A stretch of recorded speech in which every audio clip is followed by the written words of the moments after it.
Welcome, everybody, to the Council Committee of the Whole today. Mayor Clayton is unfortunately away for some business for the City of Grande Prairie, so I'll be acting as Deputy Mayor today. And we'll start off with our agenda and we'll call the meeting to order. We'll start with our land acknowledgement. So the City respectfully acknowledges the Beaver, Cree, Dene, and Métis people as the original caretaker of these lands and surrounding areas. We are grateful to live, learn, work, and play on Treaty 8 territory within Turtle Island and acknowledge these lands that have been home to diverse and sovereign nations, First Nations and Inuit nations since time immemorial. And from there, we'll go into some proclamations. And it's exciting today. I don't often get to be the Deputy Mayor, but today I get to do that role. And so we have a proclamation today for Recreation and Parks Month. So I'm going to go ahead and read the proclamation, and we have a presentation afterwards as well. So Proclamation, Recreation and Parks Month, June 2025. Whereas in Alberta, the City of Grande Prairie, we are fortunate to have a variety of recreation and park systems providing countless recreational opportunities for all residents and visitors from all around the world. And whereas recreation and parks enhance quality of life by promoting active living, leisure education, and lifelong learning, leading to happier and longer lives. And whereas recreation and parks build family unity, social capital, and community pride while enhancing social interactions and inclusivity. And whereas recreation and parks support volunteerism, community development, and cultural diversity, which fosters a sense of belonging. And whereas the benefits provided by recreation and parks programs and services reduce healthcare and social service costs, serve to boost the economy and increase tourism. And whereas our parks, open spaces, and trails ensure ecological sustainability and provide space to enjoy nature. And whereas all levels of government, the voluntary sector, and private enterprise throughout the province participate in the planning, development, and operation of recreation and park programs, services, and facilities.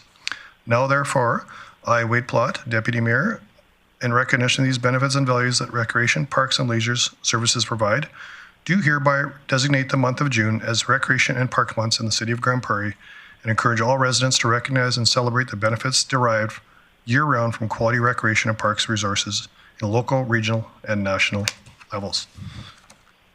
Give that a signature, and then we're going to actually have a bit of a presentation today that I'm excited about. So thank you for all joining us today as we celebrate this June Park and Recreation Month, a time to recognize the incredible value that recreation, parks, and green space brings to the community, physical, mental, and social well-being. We're fortunate in this region to be surrounded by vibrant parks, trail systems, and recreational facilities that contribute to their quality of life. But just as important as these spaces are the people who bring them to life. Those are the builders of the community, inspire participation, and help us all lead healthier, more connected lives. Today, I'm honored to introduce three outstanding individuals who embody the spirit of this month through their leadership, passion, and commitment to the community's wellness. First of all, I'd like to speak about Rick Murray. He's our current chair of the CKC, or Community Knowledge Campus Advisory Committee. He's a dedicated recreational enthusiasm, raising a young family that embraces new sports and recreation opportunities. He's an active Eastlink Center member, passionate athlete with a local squash league, and a strong supporter of inclusive, lifelong participation in recreation. From local playgrounds to recreational facilities, Rick champions the importance of accessibility, active spaces for all ages. So thanks for your participation on all of your work in their community, Rick. Next, I'd like to introduce Krista Mitchell, a vibrant and dynamic community builder known for infectious energy. As part of the team behind the Triple Train Trail Trekkers, she brings people together to explore the natural beauty of the parks, paths, and natural landscapes in our region. A vocal advocate for local and regional sports events, she models healthy activity, living through sport, recreation, and volunteerism, always leaving every initiative better than she found it. Krista also serves as the events coordinator in sports and fitness at NWP. And last but certainly not least, Beth Goldie, a lifelong educator and respected leader in the fitness and wellness community. Her decades of advocacy and mentorship have helped share the inclusive and welcoming recreation culture we're proud of today. From indoor facilities to outdoor spaces, she has been a tireless champion for our health, active learning, and recreation and sport. Please join me in thanking these three incredible individuals as we officially proclaim June as Recreation and Parks Month here in our community. So we'll just ask the three, as well as our... So we're just going to do a quick photo op, or a photo op up here. So I'm also going to ask our Director of Recreation, Miss Angela Redding, to join us as well. So if the four of you wouldn't mind coming up, we'll get a picture with council here on the horseshoe.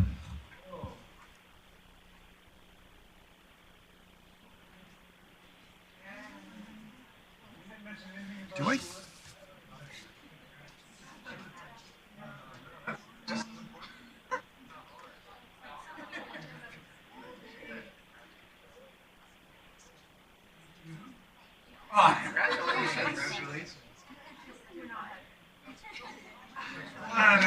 Congratulations. Yeah. You want me to stand? Congratulations. Yeah, you should be in the middle. Yeah, you're going in the middle. All right, shorties in front. Mike, you get in front.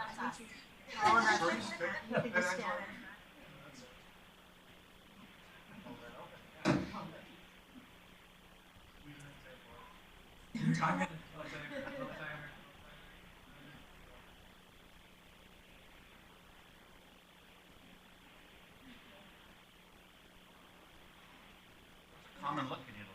Congratulations, Steph. Congratulations. Thank you, guys.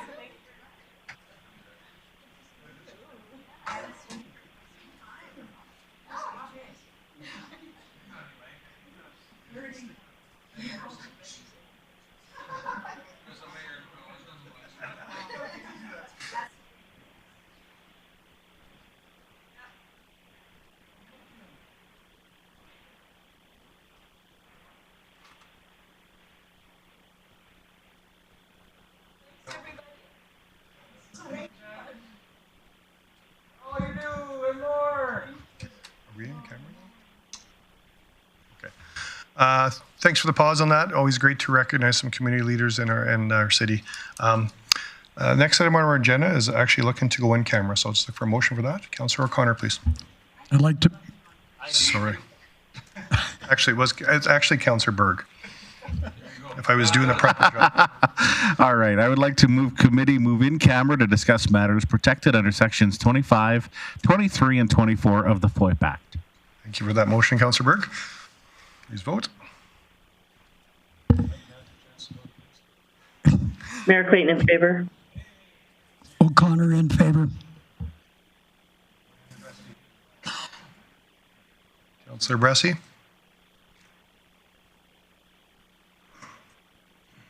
Okay. So that carries, and with that, we will go in camera, and we will be back a little bit later this afternoon.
Welcome back to our Council Committee of the Whole today.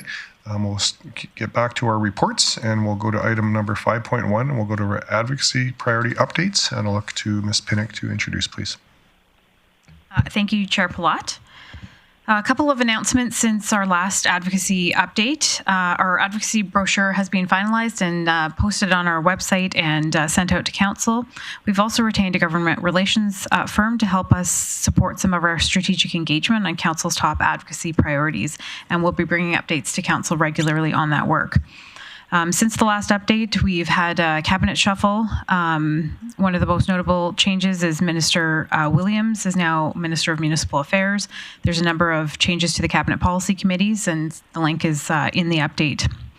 Council's had the opportunity to attend a number of engagements, one being the draft Upper Smoky sub-regional plan. That does have significant impacts for industry and recreational use on the land.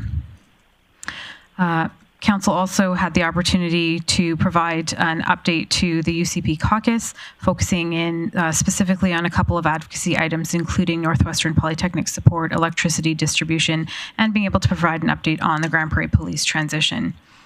Council was also at the Federation of Canadian Municipalities, and as a result of some discussions there, you'll see attached to this item advocacy letter sent to Minister Joly regarding the wholesale high-speed access regime network and position on that. On the federal front, we were expecting to see a number of mandate letters coming forward. We have seen one letter coming from Prime Minister Carney. It does identify a number of priorities for their government as a whole. And so we will be focusing in on those as we send our letters out to them, providing congratulations and aligning with our strategic priorities here. There was also a First Minister's meeting with the Prime Minister and Premiers on June 2nd, and out of that, we have heard that there could be potentially a list of nation-building infrastructure that might be released at some point, focused on corridors such as highways, rail, ports, airports, pipelines, nuclear projects, clean and conventional energy projects, electricity and transmission systems are among those things that were discussed. There's also some work ongoing to look at northern communities and unlocking northern potential, including Arctic sovereignty and security. And with that, I'm happy to take any questions. Thank you for that. Any questions? Seeing none online and none in chambers, so thanks for your reports. We'll move on to our next item, 5.2, the grants update.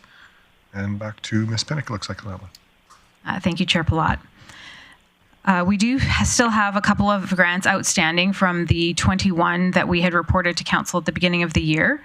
Two of the ones that are outstanding are the Government of Canada's Green and Inclusive Community Buildings. That's related to the $3.9 million that we're looking for the MCC remediation.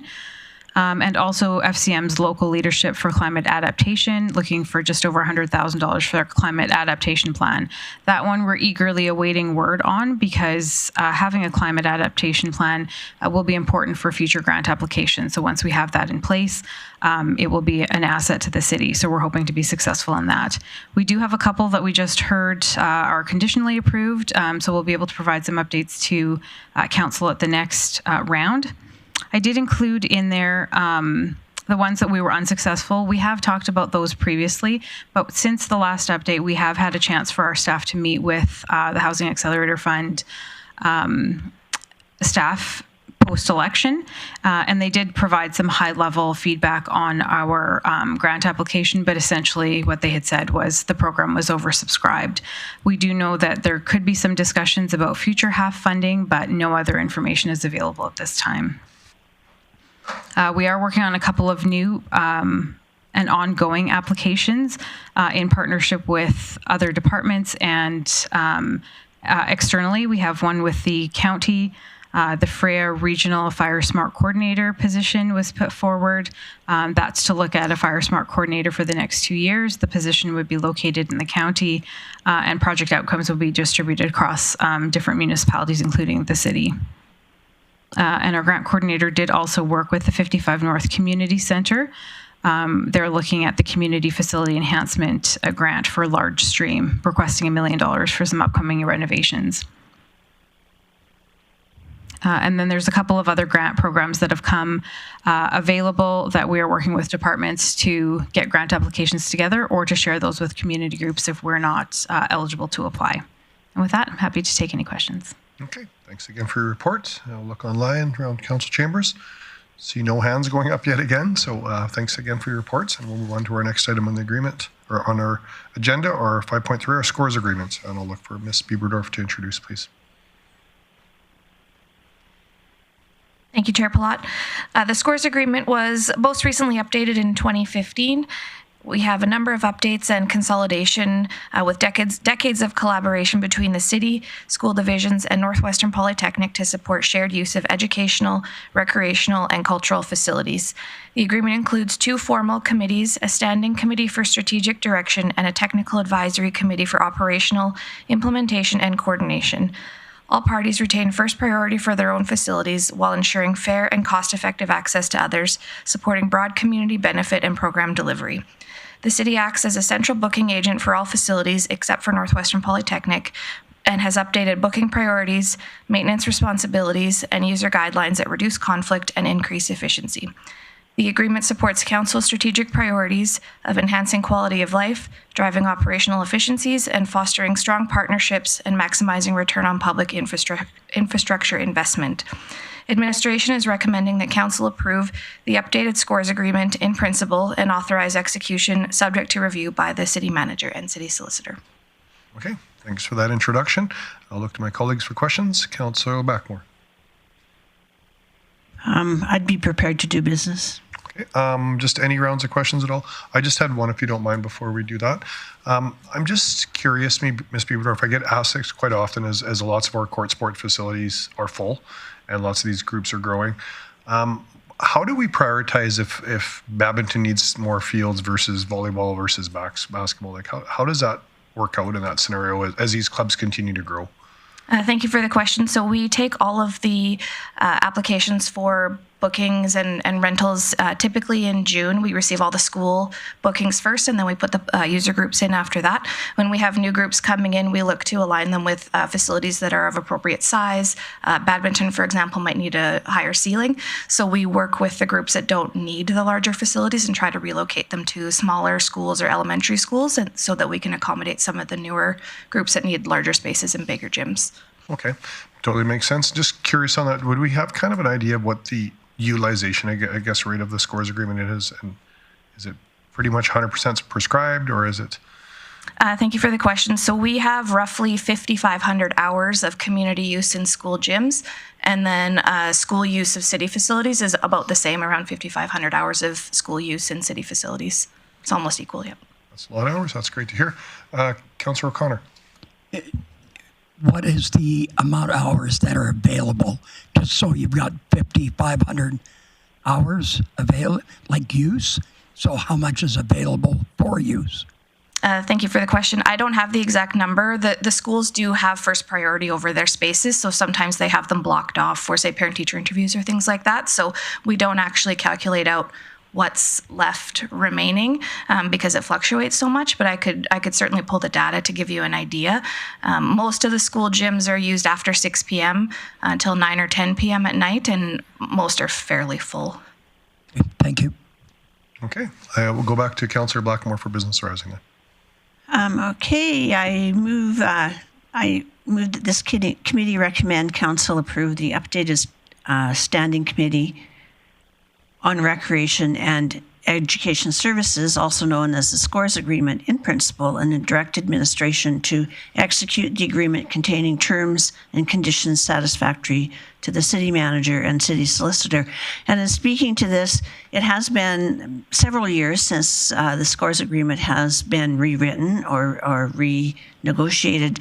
And while it is not perfect, I think that we would admit those conversations will continue to take place for the wrinkles that appear and need to get ironed out.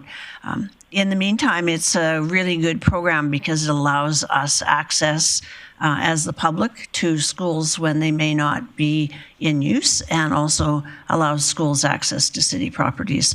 So I'd ask council to support this. Okay. Thanks for your motion. Discussion or debate? Seeing none, we'll please vote on that. O'Connor in favor.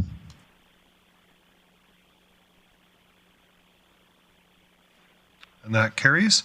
As we are a little bit pressed for time today, we have item 5.4 community group funding up, and I had checked with our CAO, and it looks like we will be able to defer this to Monday's meeting. So you'll see an option in our e-scribe of how to make a motion to defer that, and I just look for somebody to make that motion, please. Councillor O'Toole. Thank you, Deputy Mayor Palat. I move the committee defer this item to the June 16th City Council meeting. Okay, thank you for that motion. Discussion or debate? Seeing none, please vote on that. Councillor O'Connor in favor. And that carries. We'll go to item 5.5, the South Bear Creek driving range, and I'll go to our CAO for an update on that, please. Thank you, Deputy Mayor Palat. Last week we had Nighthawk present, and they were able to share an update to us, an engineering study that we had previously completed in 2023. We had committed to review it and look at what the status was and what options were available. Following a review of that report, the facility has deteriorated further, and I'm unable to support continued use as we had in 2024. That there has been further deterioration of the poles, and that was what this study was to look at, was if it had stabilized, that we could consider, as we did last year with the mitigation measures. But as there has been further deterioration, we have stretched this use of this facility as far as we can, and it has reached end of life. The steps that I would suggest going forward, council has approved decommission money. We do have that, and I will have to, at least at some level, begin that work here soon to make that site safe. But we also do, there are, if there was interest in keeping it open, it's the options that we'd also presented in the fall, where we need to do some design work on what we could do, particularly with that challenging site of decommissioned landfill. We would need some design if we were looking at punching through that cap, or if council are looking at what are some future uses for either that site or South Bear Creek as a whole. That's something we could bring back, is what a study that would look like as well. But as of the current state, I'm not prepared to open the site without expenditure of some money on further design to even address even the immediate deficiencies. Okay, appreciate the update on that. So questions, Councillor Blackmore first, please. Thank you, Chair Plott. I am concerned that we are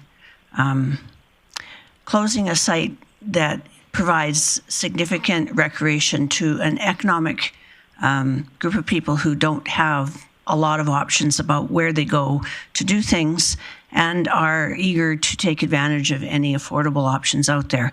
I know that we often see in industry where poles are supported above ground by a variety of different means, such as tethering to cement or concrete blocks, sistering of poles. And I am concerned that we're not looking at all of the options, which may be in the end quite affordable, to keep this site open. And I would ask the city manager or Chief Glavin what we've looked at as far as design that can mitigate the poles that are probably salvageable. Okay, CEO Burke. Thank you, Deputy Mayor Palat. That goes back to the options that were that provided today, but also provided to during budget deliberations. That ventures into the unknown. And so the first study looked at, could we operate under the existing infrastructure with safety measures, and we've determined we can't. The next step, if there was interest in any design, would be to allocate some funding, either that we proceed with that, or Nighthawk, which we'd made that offer that they could proceed with that. But we are without an allocation of money, we haven't done any design work. So that would be if there's interest in that and council wish to allocate some money. I believe we had some approximate cost estimates for design that Chief Glavin could raise. So that's where we would be at. If there's interest, we need to allocate some money. If there's not, we have to address the critical situation with that facility. And so if I could ask a follow-up question, if we were to allocate money, could that design work take place this year, or would it be deferred to next year? If it's going to be deferred anyway, then to me, the obvious option is to defer this matter to budget at this time, rather than to allocate money at this time. I'll go to Chief Glavin on that, please. Thanks, Chair Palat. I believe that design could commence this year if we had the appropriate resources, which we estimated somewhere around $60,000 to $70,000. Assuming we have I think we need a structural engineer for sure. There'll be an environmental component with the former landfill, which would add a little bit of complexity, but we had looked into that last year and think it's feasible that we could get something designed. I suspect my fellow councillors have opinions that they want to express, but I think we have two separate matters here, and one is what will it take to keep the driving range open or to reopen it for those users next spring. The other option is we've built a lot of recreational fields on top of a landfill that we really don't understand what it looks like underneath the surface of the ground. And I think that a bigger issue before us is not really what's under the ground of the driving range, but what's under the ground of the entire site. And are we at risk of sinkholes opening up in the middle of a softball game? Or so I think that the two issues are, A, what can we do with the driving range? And B, should we be looking at doing an environmental analysis of the whole site to see what risks we may encounter there? Thanks for that, Councillor Black. I just did want to confirm with administration, a little bit of confusion for me, but the funding for the decommission's already been established. So short of something coming up, would the intent be to decommission this year and then have another discussion for debate at budget? So is the decommissioning happening this year regardless? I guess if we're not reopening it, would be my question. And if that is, then that's happening. And then the next one would be subsequent to Councillor Blackmore's comment is if we wanted to do something further, we'd have to put budget at this fall. Just want to clarify those two things. Yeah, and appreciate a few moving pieces and a few different moving objectives. If there's no direction for further analysis right now, then we will proceed with decommissioning. I do recognize Councillor Blackmore put forward the idea that they may be salvageable, which is an unknown, but is possible.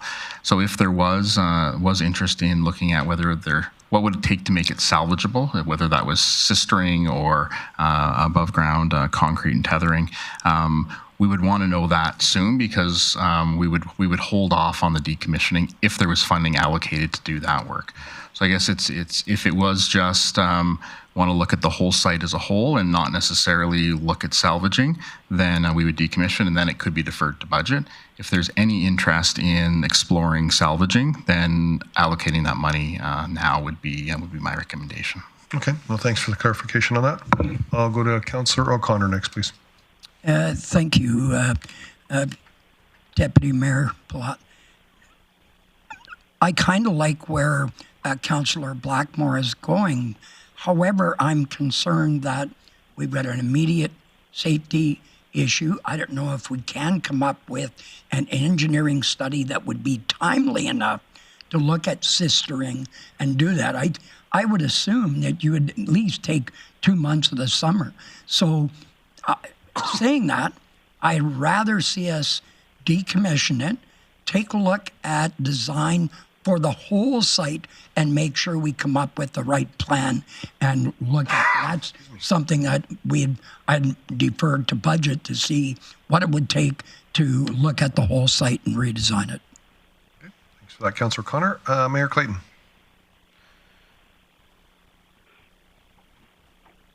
Thanks, Chair Plott. I just want to clarify something that Chief Glavin and the city manager said.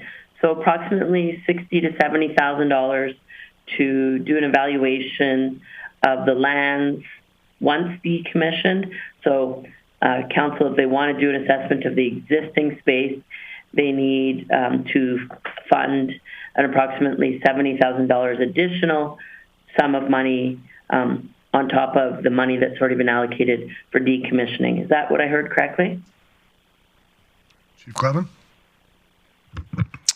Thanks, Mayor Clayton. Yes, it would be in addition to the decommissioning, so an additional approximately $70,000.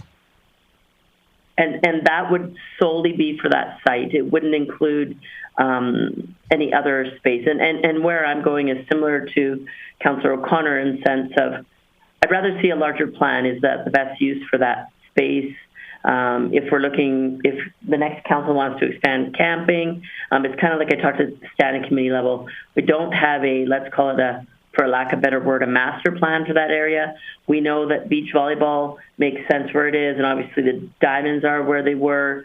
But are there other amenities that needed to be upgraded, added? What does that look like overall? And do we have a fair understanding of the lands in the state of capacity in the other lands? Yeah, thanks, Chair Paulette. So with regard to the $70,000 that we were initially discussing was for the construction of solely a new driving range design for the current site that also took into account the fact that the poles need to be raised higher to mitigate risk to adjacent users, such as the houses at the end to the east end of the driving range, and it would not factor in any other part of the South Bear Creek area. So anything else would be incremental to that.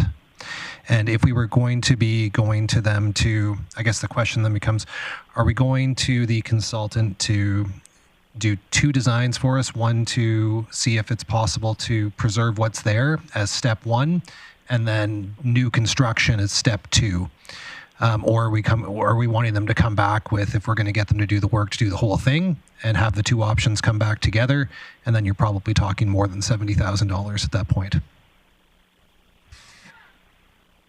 Does that answer your question, Mr. Clayton? Yeah, you bet. Thanks. Okay. Councillor O'Toole. Yeah, I was just wondering if we are considering, once the poles are removed and decommissioned, or even currently, would we do an evaluation on any gases that are leaking out of the landfill site? Methane gas, radon, whatever. Okay. Chief Glavin? Yeah, thanks, Chair Paulette. We would do any of the remediation as required upon decommissioning. Answer your question, Councillor O'Toole, or you have? Well, I was just wondering if we know what it is now, if there's a problem with the leaking. It could be leaking right now, and we don't know. And when we put the new posts in, it's going to be leaking again. Then we really haven't done anything other than the structure of the building. Chief Glavin? Sure, thanks, Chair Paulette. So currently we do have monitoring wells at several locations in South Bear Creek that are managed through Environment.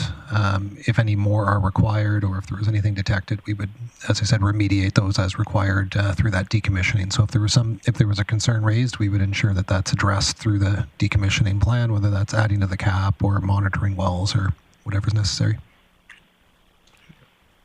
Thank you. I'm just just before we go to the second round here, I'm just gonna throw myself in the queue here. I'm just curious on the, I feel speculating a little bit on what this report could look like. But if it were this report for $60,000 or $70,000, just want to confirm that would just be to figure out what we're doing with land again. Like that's just or what would it look like? I guess what would the second number be if we were saying we want to actually do an engagement plan and a strategy for this area? Is it a driving range? Is it another ball diamond? Is it a go-kart track? Like what would it take, I guess, to have that level of conversation? Or is there a budgetary item that would be needed for that? Or is that more an engagement strategy that we'd have to do internally and see what the engagement strategy brought up to then decide funding on it? Sure. So with regard to the $70,000, that would be a design that we could then go tender and rebuild it to current standards as far as what the driving range would be. If we wanted to do, a land use planning exercise for recreation or whatever that is, that would be completely separate, and we haven't contemplated what that cost is. Okay. CEO Burke, add more? I would just add, haven't contemplated costs. We had some discussions, and we think there would be value. If it was to look at the broader scope of South Bear Creek, we believe that would be more valuable with some outside consultant and not as an internal exercise. We think that there would be value in exploring broader ideas. Okay, no, I appreciate that for context. Councillor Blackmore. Thank you, Chair Plott. I think that I'm having a conversation on this side of the room that's different than the conversation over there. I think that when I talk about the driving range itself, a study or design study to me is to preserve what's there to the best that we can and to mitigate any of these outstanding issues. Right now, the driving range is closed, so it's not like it's still in use and we're talking about people being injured by anything that would happen there. There is certainly one pole that is absolute trash, and you can see by looking at it. But I feel that it is a salvageable situation. I know that not everyone agrees with me, but I think that we need to look at it more as, can we preserve what's already there, keep it running so that next year it can open again in the spring, be a driving range. The other issue of the whole site to me is nobody knows or can remember when that site was turned from a landfill into a recreation site. No one is really sure how deep the cap is. No one is really sure where the cap is. And so there are some significant environmental issues at that whole site that may end up being quite disastrous for us. And it seems to me that, I know there's the adage of letting sleeping dogs lie, but it seems to me that the site as a whole needs an environmental assessment done on it. And we need to understand what's under the surface of the ground a lot better than we do. Those, to me, are two completely different issues. And so I will let Council have another round of discussion, I guess, but I would be willing to make a motion that we at least investigate what it would take to mitigate the site as it is and keep it operating as a driving range for those people who really, really rely on it. And, that's about 500 school kids, for example. Thanks for your comments. Councillor Thiessen. Well, I'm happy to follow Councillor Blackmore after that. I hear exactly what you're saying, Councillor Blackmore, and as an avid walker around South Bear Creek, I've stumbled upon a couple open holes. They weren't gopher holes, they weren't snake holes, they were sinkholes, and they're about this big, but they're big enough for a foot to get stuck in, and I called the City Parks Department, and they were quick to mark that off. But those pockets do appear. Sorry, Councillor Bessie, if you're still online. Quite frequently around the disc golf course areas is where I've discovered lots of those sinkholes, and I think you're right and probably pretty prudent in your assessment as checking out the whole sites just in case, let's say we drill down a diamond post and then we crack the membrane and we're not aware. That's something for future councils that they'll probably thank whoever makes that decision, and I'll support your motion if it comes forward. I also agree with you on the fact of salvaging the power poles. I never actually thought about tethering them to concrete cinder blocks. I started looking. I haven't found an example yet, but now I'm doing this, and I'm not going to rest until I find out if it can or can't be done. So thanks for planting that idea in my head. But I've been wondering since this whole discussion began, as somebody who golfed at the Bear Spa when I was in junior high school, which was 1990. So South Bear Creek was around a long time before I even moved to Grande Prairie in 1985. And I always wonder, what did they do back then? You know, like when was the landfill capped off? Was it 1970? Was it 1975? Was it the year I was born in 78? And I just don't know that. And I know that we had more lax, I guess, land use bylaw and the way developers go about doing business, or how we went about doing business back in the day. So I wonder, did we even do a study back then to see if we were puncturing the cap when we installed those poles in the first place back when we actually did? And if we did, do we have record of that somewhere in the annals of City Hall somewhere? Because if we did it once, I don't know if we're at risk of puncturing it if they've already jammed those poles down there as far as they could to keep them stable. There's a potential that if we have documentation of that we didn't have any methane leaks or gas leaks, or maybe we're 100 feet off of where the cap was. But I'm just not sure. And so I'm in favor of getting a study to check it out. But, you know, we've already done it once and nobody died from gas poisoning. So I wonder if just popping in those holes again is going to do any damage at all. CEO Burke, you had some context to that? Thank you, Chair Palat. We're stretching into some of this. These are definitely the unknowns that we would like to resolve through further study. I would say some further advice. I'd probably recommend we go in camera if I'm to provide any further advice on the existing status. Okay. So I just ask if you have questions that aren't in camera nature and you're in the queue. I've got a couple in the queue. If they're not in camera nature, we can do that, and then I would look to go in camera after that. So, if so, Councillor Berg. Yeah, thank you. Again, not an in-camera. To me, yeah, there's too many question marks here, and I'd hate to spend some money only to an environmental study that says it has to come down or there's issues. So, to me, I just feel that we should tear it down. We need a higher net. We need that net replacement, the number of poles. So tear it down, evaluate the land, do an environmental assessment, and from there we can actually determine what can fit on there and what proper uses there are.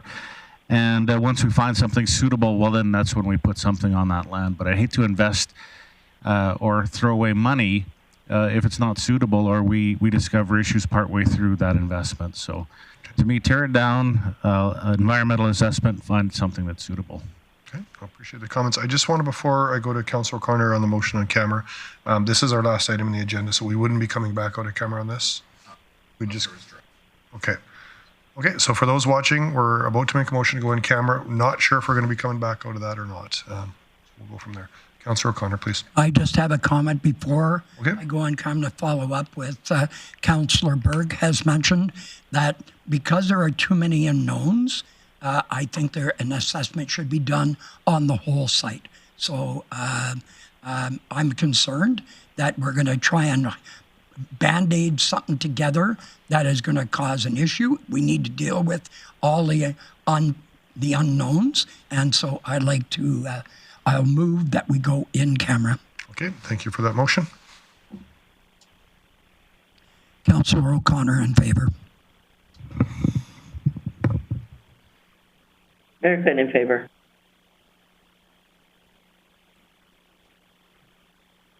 And that carries. We'll just give it a minute here to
Welcome back to our Council Committee of the Whole today.